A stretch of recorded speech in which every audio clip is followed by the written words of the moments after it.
Hoy, GCQ na bukas.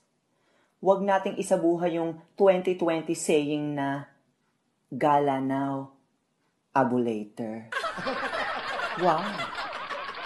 Caregiver? I am a corporate communications manager. I am required to have an extensive vocabulary so I never use inane and poorly worded language like black sheep and old maid to describe the people I just met. I'm saying you have your favorites. Hindi totoo yan.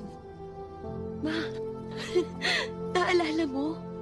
Nung grade school ako, di ba graduate ako ng valedictorian tapos ang dami kong... At huwag mo kong matawag-tawag na traidor, ha? Dahil hindi kita ginago. Nirespeto ko ang relasyon ninyo ni Tonyo. Kaya wala kang karapatan na tawagin akong malandi. You're fired! No! I quit. Ang tanga lang. Mali ako, pero hindi ako tanga.